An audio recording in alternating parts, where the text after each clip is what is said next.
guys, and welcome back to the spooky sessions. I got a new name for it. Do you like it? It's Evil Month here on this channel, as it is Evil Month here in real life. So I decided, since it's Halloween month, why not kind of just theme my whole channel Halloween related, and we can do an entire month on Halloween inspired topics like evil. And I started thinking, okay, what about we do an entire series on the 7 deadly sins, because what's more evil than that? And if you guys know, you know, I'm not evil. That's not my persona. That's not something I'm into. It's not me.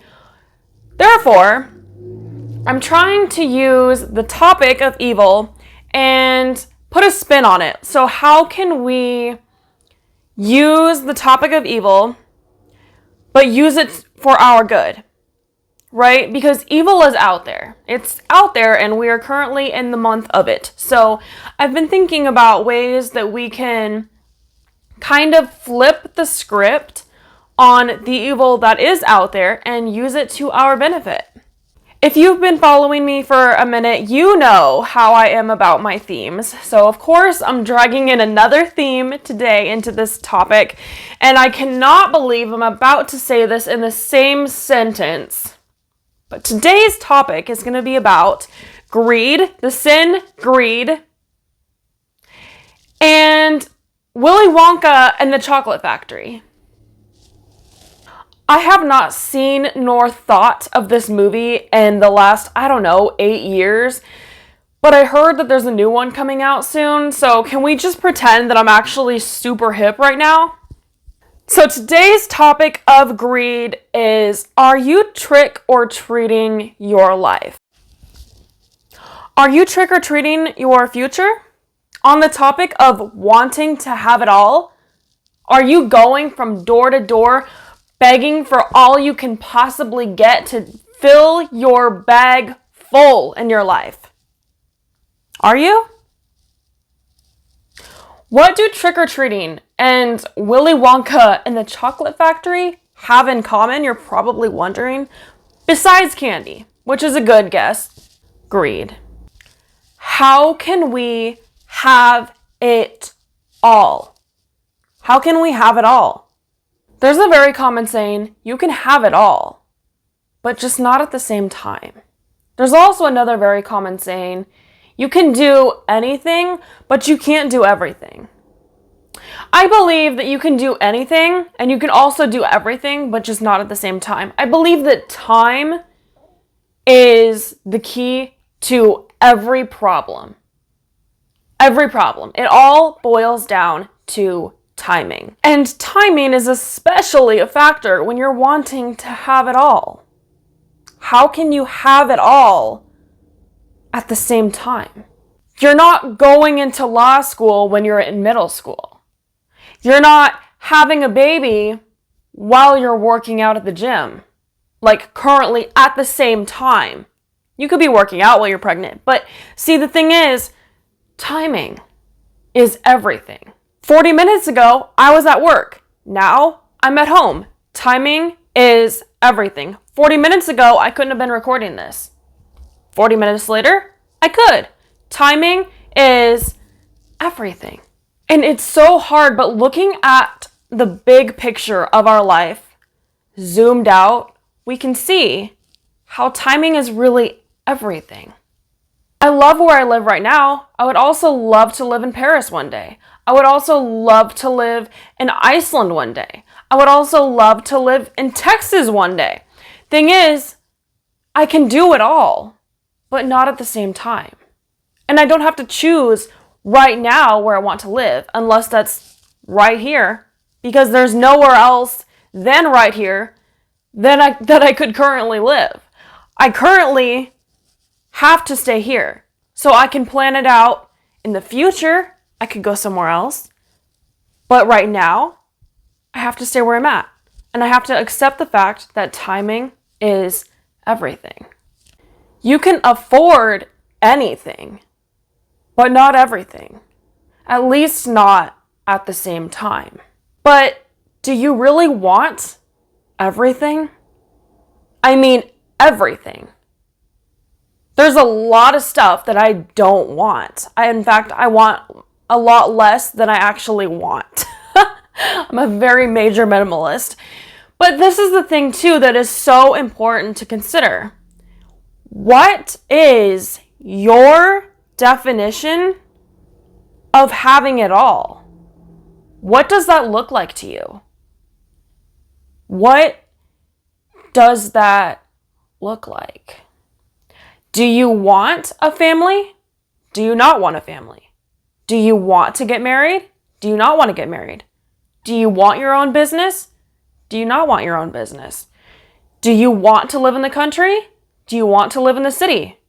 Do you want to live in both over time? See, the thing is, whatever your definition of having it all is not somebody else's definition. And just because somebody else has that definition, and just because they're living that lifestyle, does not mean that they have it all if that is not your definition of having it all. You have to decide for you what having it all looks like, what it feels like.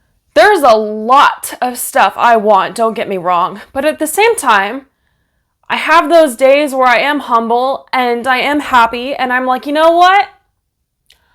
I'm like a retired celebrity from my 5 seconds of fame living in the country. And you know what? I have it all. I have it all. There's nothing more that I could really ask for. And then I have those days where I wake up with pride and with envy, and I hear those demons talking in my ear telling me how I don't have it all and how much more I need, and fill my head with greed and plead. How many rhymes can I come up with? It's like they planted the seed that there's still more that I need. Okay, I'm done. I'm done. I think the worst part about wanting things is the fact that we have to wait, right? Is that not the worst part? Yeah, we can accept the fact that we can have it all, but not at the same time. But we all want it now. We are all Veruca Salt. No, I want it now, Daddy. I want it now. I want the golden egg now. Everyone wants the full-size candy bar at the house from the end of the block, but no one wants to stand in line and wait for it, right? Nobody wants to wait. Are we there yet? Are we there yet? How much longer? What if we all had that mentality and that vocabulary on a plane? What if we're sitting in the airplane chair screaming, I want to be in Greece right now! Right now! Open the pilot's door now! They're going to open the door and they're going to kick you out. It's not going to be at your destination. You might end up in the ocean. There is a reason, there is a wait for the destination. No matter if it's Greece, or if it's your career, or if it's your soulmate, or if it's finding a golden ticket in a chocolate candy bar. The wait is also what makes the destination worth the destination. Because the build-up is what makes life worth it. If there was no build-up, we would take everything for granted. So whatever it is in your life that you're waiting for, that you're waiting to happen, that you're pursuing, and the wait is killing you. Let's say that you just cut off the wait time and just called it right where you're at. What would that look like? And is that something that you could live with? Is it something that you want? Or are you willing to put in the time and put in the work and know that the destination that you desire will be worth it in the end? What if your destination now is candy corn? And what if the destination in the future is everlasting gobstoppers? Not trying to hate on candy corn. I love candy corn personally, but for the sake of this topic, everlasting gobstoppers are actually what you want because they're everlasting. Candy corn is gone in like 2 minutes. The entire bag. I want you to think about the busiest trick-or-treating street that you grew up on? What's the street that everyone trick-or-treated on? It's always packed. There's houses everywhere. Everyone's dressed up. Everyone's decked out in costumes, and there's really long lines because they all pass out the really good candy. And you're all standing in line trick-or-treating until they run out of candy, right? What if we looked at our life in the same sense? That this house, I bet, is going to have the candy that I like, and I want it. This house is going to have another candy that I like, and I want it. And it's going to fill this sweet tooth, and this one's going to fill that sweet tooth. But you look at it in the perspective of your goals. This person can help me with this. This person can help me with that. This person can help me with this. And you keep doing that until you find that golden ticket. And what if that golden ticket doesn't say Wonka Chocolate Factory, but it does say Make Waves Life Coaching on it? And what if that golden ticket could get you to the chocolate factory of your dreams? And if you are willing to put in the time and the effort, do you want that chocolate factory? How much do you want it? Not now, but how much do you want it? Because you're not going to get it now. You got to be like Charlie. You got to wait it out. You got to ride out the waves until everyone else falls out and you're the last one standing. And you've proven yourself. I believe the opposite of greed is indifference. Because if you don't want something, you don't want it. You're just indifferent towards it. If you despise something, that is not the opposite of genuinely wanting something, because there's still too much passion. It's like what people say about love. The opposite of love is not hate. It is indifference. So I believe the opposite of greed is also indifference. Which brings me to my point. I don't believe that greed is all that bad. Sure, there's a selfish need for possessions and things that you don't even need above everyone else in your life. Maybe for excessive money, caviar, 3 meals a day, private jets, yachts. But if it's not hurting anyone else, is it really that bad? Sure, there's a place and a purpose to help other people, but most of the time, people don't want to help themselves. People don't want to help themselves. They don't want to. That's the key word. Want. A lot of people don't want to. Which is why I don't believe it's bad to want something. To want it. Most people don't want a life coach. If you want a life coach because you want to pursue your big dreams, there is nothing wrong with that. All I can think of right now is that One Direction song. I want, but that's crazy. I want, and that's not me. I want to be loved by you. And all the girls say, I want. I have a plan to get a private jet.